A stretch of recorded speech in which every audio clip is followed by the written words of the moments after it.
제가 매주일 예배를 인도할 때 꼭 빠지지 않고 하는 멘트가 있습니다. 방금 전에도 했습니다. 성경을 봉독하기 전에 드리는 말씀입니다. 오늘 주시는 말씀 몇 장 몇 절입니다 하고 이제 성도들이 다 성경을 찾았습니다. 그리고 이제 성경을 봉독하기 바로 직전에 드리는 말씀입니다. 이 기록된 계시의 말씀을 봉독하는 중에 하나님의 음성을 친히 들으실 수 있길 바랍니다. 기록된 계시의 말씀, 아주 함축적인 이야기입니다. 여러분, 계시라는 말, reveal이라는 뜻인데요, 너울을 벗긴다는 뜻입니다. 그러니까 헬라어 그 원어의 원뜻은 결혼식 때 신부들이 면사포를 씁니다. 그 면사포를 벗기는 것, 그것이 계시의 원뜻입니다. 제가 가끔씩 결혼식 주례를 하는데요, 요즘은 그 신부들이요, 면사포 쓰고 입장하는 신부들이 거의 없습니다. 자기가 그냥 다 벗고 예쁘게 신부 화장했겠다, 드레스 예쁘겠다. 어떤 신부는 들어오면서 하객들한테 다 인사하면서 그렇게 들어오더라고요. 근데 원래는 그게 여러분, 결혼식 날 신부가 면사포를 쓰고 좀 고개를 조신하게 이렇게 숙여서 하객들이 막 그 신부의 얼굴을 보고 싶어가지고 잘 보이지 않는데 애간장이 녹아지는, 그게 원래 되는 겁니다. 근데 죄송하지만 요즘은 이미 갈 때까지 다 갔잖아요. 그래서 결혼하기 전에 아예 임신까지 하셔가지고 이거 혼숙감이다 얘기할 형편이니까 이제 면사포를 쓴다는 게 좀 더 쑥스러운지 모르겠습니다. 근데 아무튼 면사포를 쓰는 거거든요. 아주 이렇게 고개를 숙이고, 그럴 때 이제 신랑이 처음으로 면사포를 이제 젖히면서 신부의 얼굴을 밝게 바라보는 겁니다. 그게 계시입니다. reveal, 밝히 드러내 보이는 겁니다. 하나님께서 하나님의 뜻을 계시해 주셨습니다. 특별히 에스겔과 다니엘 같은 구약의 선지자들에게 환상을 통해서 계시로 보여주셨습니다. 오늘 요한계시록의 주인공인 사도 요한도 밤모섬에서 하나님께서 마치 그림처럼 환상으로 하나님의 뜻을 계시해 주셨습니다. 에스겔과 다니엘과 사도 요한에게는 그림으로, 환상으로 그렇게 계시해 주셨고, 저와 여러분에게는 기록된 계시의 말씀으로, 하나님의 말씀을 통해서 하나님의 뜻을 reveal, 마치 신부의 면사포를 걷어내듯이, 너울을 벗기시듯이 그렇게 드러내 보이셨다 하는 말입니다. 그러니까 사실은 저와 여러분의 수준이 에스겔과 다니엘과 요한의 수준보다 훨씬 더 높습니다. 이것을 분명히 하셔야 됩니다. 우리가 에스겔과 다니엘과 요한보다 수준이 낮은 것이 아니라 저와 여러분의 수준이 훨씬 더 높습니다. 여러분, 책도 그렇잖아요. 유치원 학생들은 그림이 많은 그림책들이 있습니다. 대학교 교과서 보세요. 대학원생들이 보는 책들 보세요. 글자로 빽빽하게 쓰여져 있습니다. 어느 쪽이 더 수준이 높습니까? 그러니까 죄송하지만 에스겔과 다니엘과 사도 요한은 그림책 보신 분들이시고요, 우리는요 더 수준이 높다니까는요. 기록된 계시의 말씀을 66권이나 가지고 있어요. 오늘 본문 1절을 여러분 다시 보시기 바랍니다.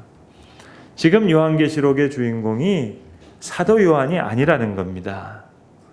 저와 여러분, 우리라는 거예요. 그걸 지금 분명히 기록하고 있어요. 다시 한번 정말 보세요. 예수 그리스도의 계시라, 이는 하나님이 그에게 주사 반드시 속히 일어날 것을 그 종들에게 보이시려고, 그 종들에게 보이시려고, 우리에게 보이시려고.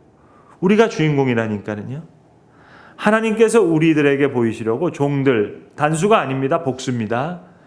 우리들에게 보이시기 위해서 먼저 천사를 통해서 한 종 요한에게 보이셨다.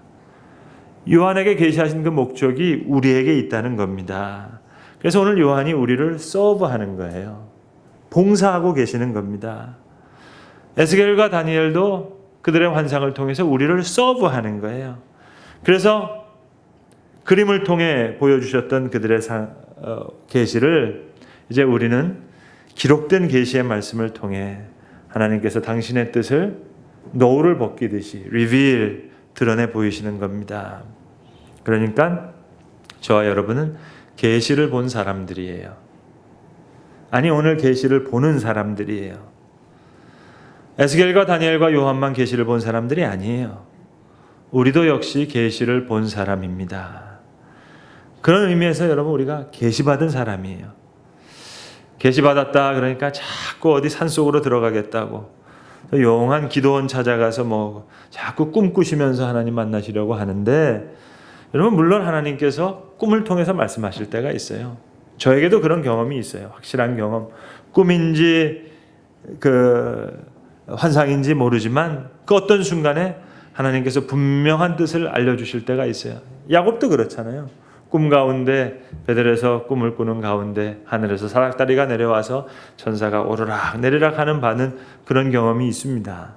저에게도 그런 경험이 있습니다. 분명한 경험이에요. 그러나 그것도 역시 전체를 놓고 볼 때는 아주 작은 경험이에요. 아주 소수의 경험이에요. 더 확실한 경험은 기록된 계시의 말씀 가운데 있어요. 여기 다 있어요. 그래서 이 기록된 계시의 말씀을 봉독하는 중에 살아계신 하나님의 음성을 친히 들으실 수 있길 바랍니다. 제가 꼭 빠지지 않고 드리는 말씀입니다. 자, 그렇다면 내가 과연 계시를 받은 사람인지 받지 못한 사람인지 어떻게 아느냐?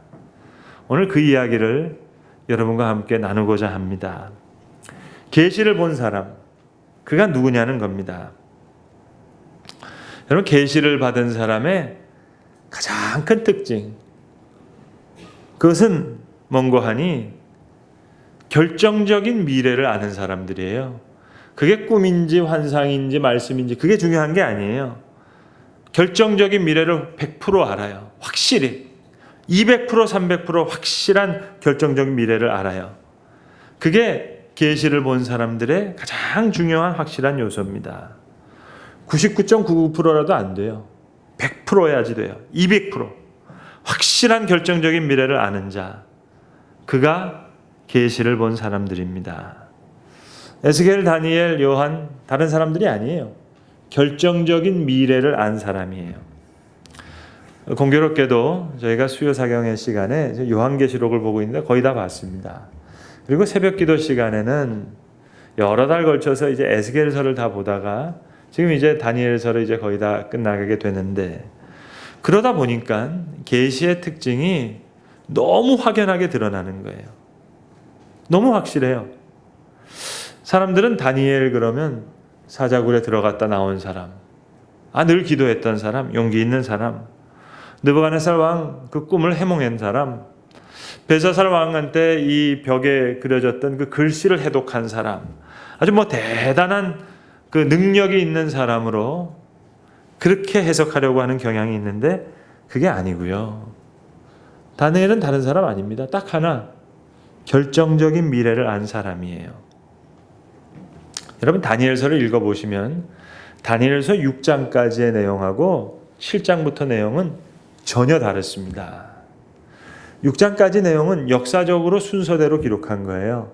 느부갓네살 왕 때 이런 일이 있었다. 바벨론 벨사살 왕 때 이런 일이 있었다.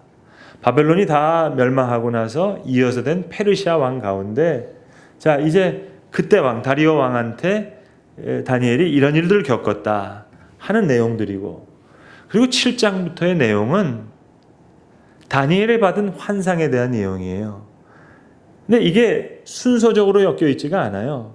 그러니까 다시 말씀드리면 사자굴에 들어갔던 그 6장의 내용보다 다니엘이 계시받았던 7장 이후의 내용이 먼저입니다. 그러니까 다니엘이 사자굴에 들어갔던 것은 페르시아 왕 다리오 왕 때 일이고요. 7장부터 나오는 다니엘의 계시는 이거 바벨론 벨사살 왕 원년에 받은 계시예요. 그러니까 다시 말씀드리면 다니엘이 사자굴에 들어갔다 나와서 하나님 앞에 계시를 받은 게 아니고요. 계시를 이미 받았어요. 그리고 사자굴에 들어가게 되는 겁니다. 자, 이제 결정적인 미래를 봤어요. 그러니까 다니엘이 간이 큰 게 아니라, 용기가 있는 사람이 아니라 결정적인 미래를 알았기 때문에 그러니까 사자굴에 들어가는 게 그게 어려운 일이 아니었던 겁니다. 마치 요한계시록을 통해서 요한이 세상의 종말의 모든 환상을 다 봤듯이 다니엘이 그렇게 본 거예요. 이 땅에 많은 짐승들이 있어요. 성도들 다 죽이는 것 같아요. 결국에는 성도가 승리해요. 그것이 하나님의 뜻이라는 것을 그림책처럼 환상으로 하나님께서 계시해 주셨어요. 이 결정적인 미래를 100% 알았어요. 그러니까 다리오 왕의 조서, 저 사자굴, 그게 무서운 게 아니에요. 다니엘서 6장 10절을 보시면 그 장면을 이렇게 기록하고 있습니다.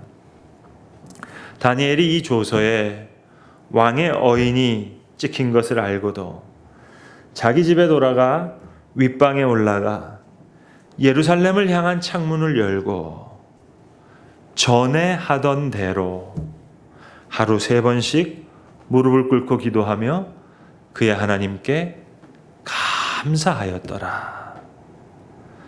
이제 큰일이 생겼으니까, 사자굴에 들어가게 되니까 하나님 살려주세요, 사자의 입을 봉해주세요, 작정 기도했다는 얘기가 아니에요.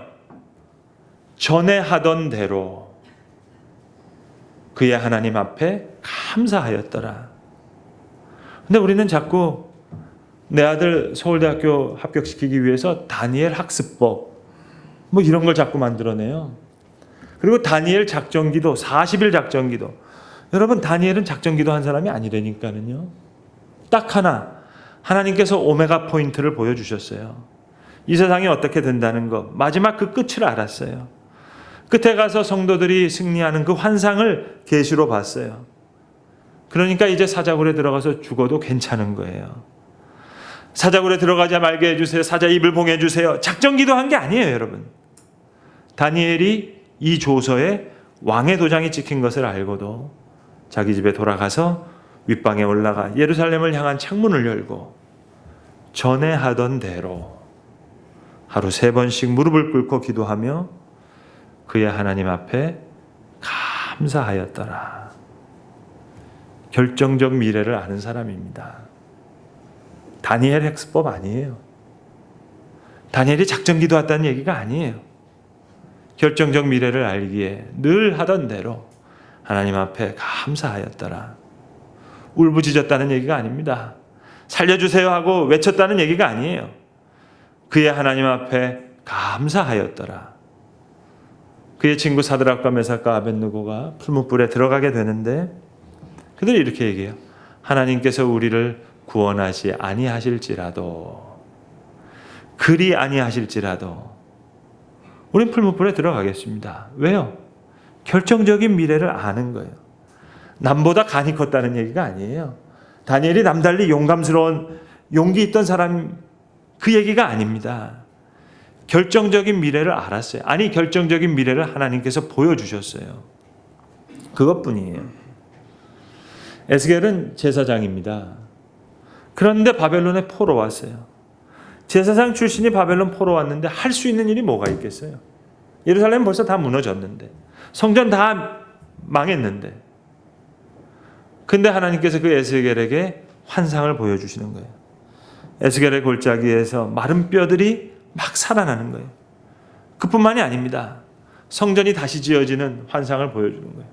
그리고 희한하게도 그냥 그림으로 보여준 것만이 아니라 그 속에 직접 들어가서 측량까지 하는 거예요. 넓이와 길이와 높이를 다 재는 거예요. 그리고 그 성전에서 생수의 강이 흘러요. 그 물이 처음에는 발목으로, 무릎으로, 허리로, 가슴으로 가득 차 올라가는 겁니다. 너무너무 감격하는 거예요. 그러면서 이제 확신하는 거예요. 아, 우연한 일이 아니었어요. 모든 게 필연적인 일이었어요. 저 성전이 완악해서 반드시 무너져야 됐고 다시 성전이 일어나야 되는데, 그러기 위해서 포로된 자들의 심령 속에, 그 마음 속에 새로운 성소를 지어주시는 것, 이게 너무나 중요한 거예요. 그래야 이제 다시 성전이 지어질 수가 있는 거예요. 그러니까 에스겔이 너무너무 감격합니다. 잘된 일이에요. 예루살렘이 망한 것, 성전이 무너진 것, 잘된 일이에요. 반드시 있어야 되는 일이었어요. 우연한 일이 아니었어요. 필연적인 일이었어요. 그리고 그들의 심령 속에 다시 성소를 세우시는 하나님의 역사를 바라보며 에스겔이 감격하는 거예요. 찬양하는 거예요. 그리고 그림으로 보여주셨던 그 계시를 다시 기록된 계시의 말씀으로 우리에게 남기는 겁니다. 오늘 본문으로 돌아올까요? 요한계시록의 요한, 똑같은 이야기예요. 지금 밤모섬에 유배와 있어요.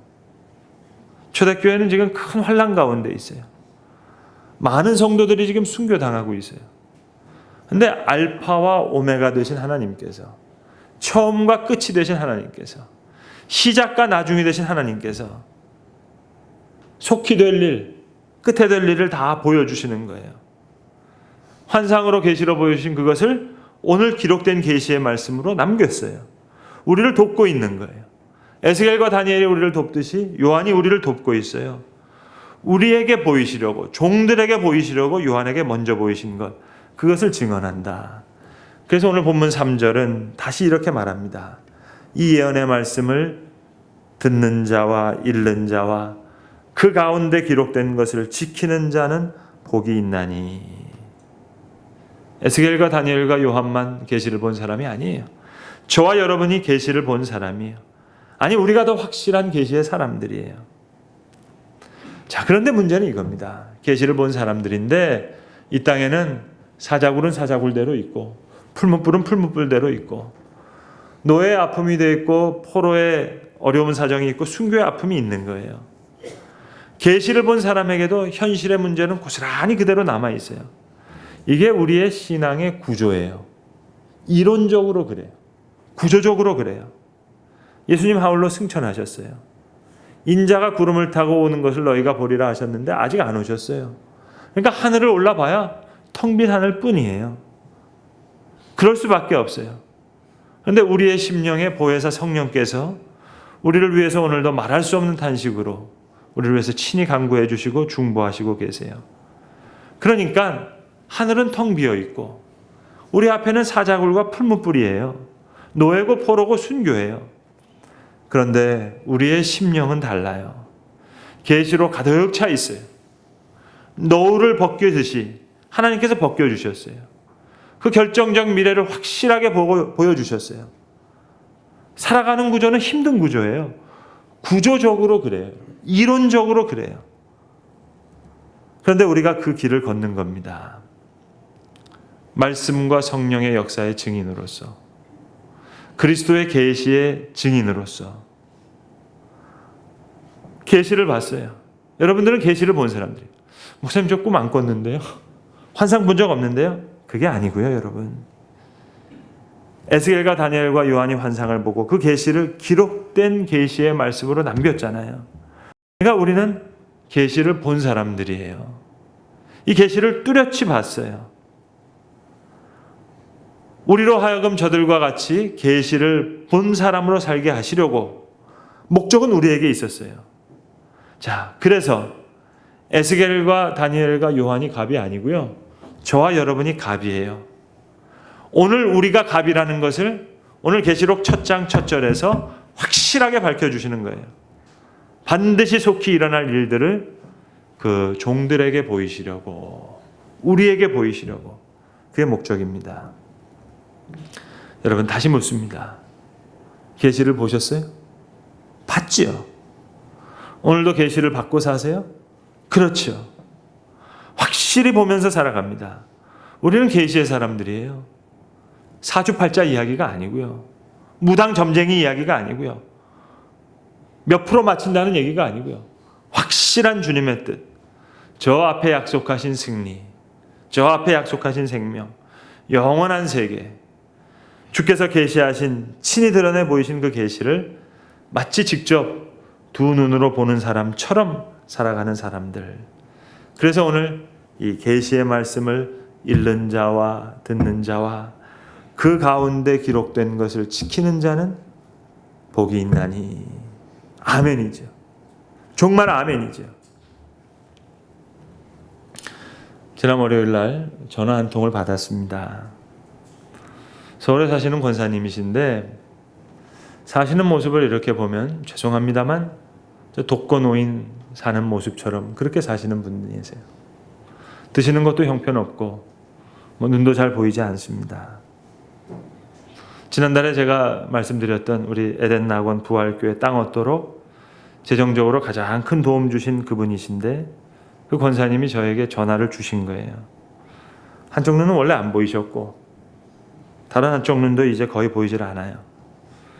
게다가 얼마 전에 낙상하셨대요. 그래서 본교에 나오시지도 못하고 권사님 그렇지 않아도 제가 전화 한번 드리려고 했는데 이제 부활교회 완성됐으니까 한번 가보셔야죠.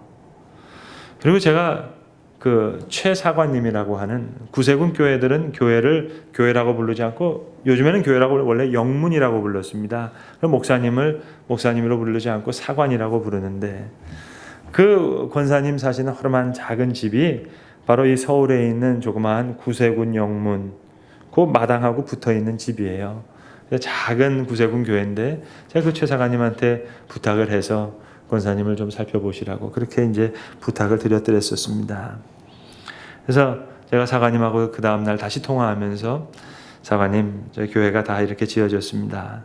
영상도 보내드리고 이제 주소도 드리면서 권사님 한 번 다녀가시면 좋겠지만 제가 아는 권사님은 아마 그 영상도 보시려고 안 하고 그 뭐 부활교회 미리 가보려고 하시도 않으실지 모르겠습니다. 그러나 사관님 가지고 계시다가 워낙 연로하시니까 90을 바라보시니까 혹 유고가 생기시면 여기 모셔야 되니까 저한테 꼭 연락 주세요. 이 사관님이 하시는 말씀이에요. 그렇지 않아도 늘 새벽기도 나와가지고 가시면 교회 마당을 지나서 권사님 댁으로 가시는데 또 혹시 넘어지지는 않으실까 눈도 보이지 않아서 그냥 떠듬 옆에서 짚고 가시는데 그 집에 들어가실 때까지 이렇게 지켜보신다는 거예요. 그만큼 몸이 약하세요. 두 눈이 다 보이질 않으세요. 제가 권사님하고 통화하는데 목사님 이제는 뭐 성경도 잘 볼 수가 없습니다. 그러면서도요 저희 교회 제 목양실에 딱 한 번 오셨는데 제 목양실에 있는 제 기도단 거기에 이제 제가 출애굽기 33장에 있는 긴 말씀을 거기다가 동판에다가 새겨놨거든요. 근데 그 권사님이 그 말씀을 줄줄줄줄 외우는 거예요. 딱 한 번 보셨는데 모세가 하나님과 말씀 나눌 때 마치 친구와 대면함 같이 보았다 하는 말씀 보면서 목사님 매일 목사님 위해서 기도하는데 목사님 이름 석자 기억하지 못하더라도 그냥 모세 목사님 그렇게 하면서 기도하면 되니까 목사님 위해서 늘 기도하고 있습니다. 그러면서 제 생일 몇 월 며칠을 딱 얘기하면서 목사님 이날 맞죠? 몇 달 후에 그때 다시 한번 통화하죠. 두 눈은 안 보이지만 제대로 먹지 못하지만 이빨도 시원치 않아서 그러나 내 손으로 그저 떠듬떠듬 하면서 전기밥솥 찾아서 따뜻하게 지어 먹을 수 있고 얼마나 감사한지. 더 좋은 하늘나라 갈 텐데 안 봐도 됩니다. 이것이 계시를 본 자들의 모습입니다. 계시를 보는 사람들은 이렇게 살아가는 것입니다. 기도하겠습니다. 아버지 하나님, 에스겔과 다니엘과 사도 요한과 같이 우리로 하여금 계시를 본 자들로 살게 하시옵소서. 아니 저들보다 더 확실한 계시를 보는 자들로 살게 하여 주시옵소서. 오늘 주신 말씀처럼 종들에게 보이시려고 요한에게 먼저 보이셨다 하셨는데 아버지 하나님, 그 계시의 말씀을 읽는 자와 듣는 자와 그 가운데 기록된 것을 지키는 자가 복이 있다 하셨사오매 오늘도 계시를 본 자로서 계시의 사람으로서 노를 벗기고 확실히 드러내 두셨던 하나님 면사포를 젖히시고 아름다운 신부의 얼굴을 밝히 드러내 두시지 그런 귀한 확실한 결정적인 미래를 아는 그런 계시의 사람으로 오늘도 우리로 살게 하여 주옵소서. 우리 주 예수 그리스도의 이름으로 기도합니다. 아멘.